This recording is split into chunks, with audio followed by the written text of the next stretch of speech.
Hello everyone, welcome back to our physics classes. We already discussed about current. Now let's answer the ultimate question, why does current actually flow? Think of nature. Water always flows from a high level to a low level, and heat moves from a hot object to a cold object. Electrical current does the exact same thing. Electric current always flow from higher potential to lower potential.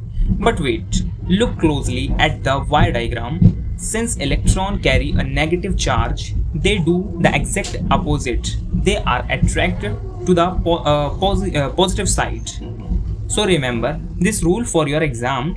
Electrons flow from lower to higher potential. Current flow from higher to lower potential. Look at points A and B on the slide. Point B is at 10 volt and point A is at 5 volt. Since 10 volt is higher, the current I flows from B to A. So who creates this electrical pressure? Electrical pressure difference in real life. The cell A, single cell, provide that steady potential difference. Like the 1.5 volt cell shown here, by maintaining a positive terminal and a negative terminal. What if we need more power? We combine them. Let's look at the bottom right. When you connect multiple cells together in series, positive to negative, it becomes a battery. Here we have four 1.5 volt cells combined. We simply add them up. 1.5 plus 1.5 plus 1.5 plus 1.5 equal to 6 volt. So a battery is just a combination of cells working together to give a bigger electrical push.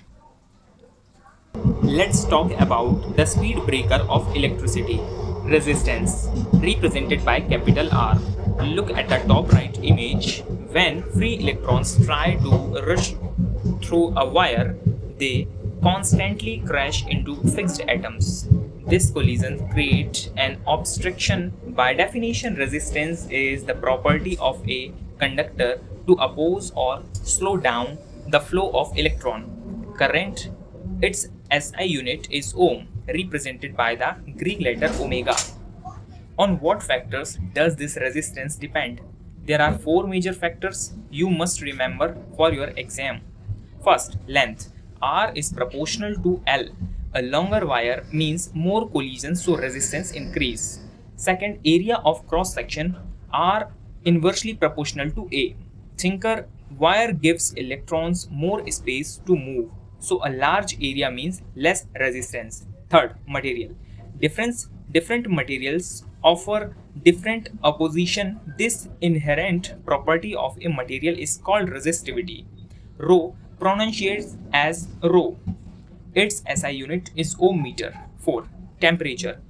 For normal conductors, if temperature increases, atoms vibrate faster, causing more collisions, so resistance is increased.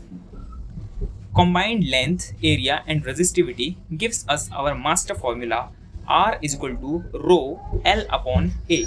If a question asks you to calculate resistivity rho, instead you can just cross multiply and rearrange it to rho is equal to RA upon L. See how the unit work out perfectly to ohm meter at the bottom right. This formula is incredibly important for board numericals. Alright class, let's try a premium question straight from the CBSE 2024 board exam.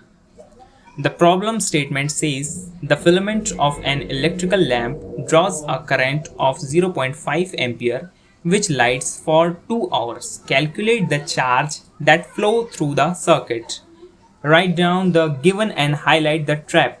Let's look at our data on the left panel. We have current I is equal to 0.5 ampere and we have time t is equal to 2 hours. Look at the exam tip flashing at very bottom of the slide. It says always convert time into second before using the formula. Never use hours directly. So step 2 on our slide shows the conversion. T is equal to 2 into 60 into 60, which gives us 7200 seconds. Now step 3 is pure substitution. Our master formula is Q is equal to I into T. Plugging in our value q is equal to 0.5 into 70 to 100. To multiply any number by 0.5, you just take exactly half of it. Half of 70 to 100 gives us 3600. Don't forget the unit. The unit of charge is coulomb. So our final answer is 3600 coulomb.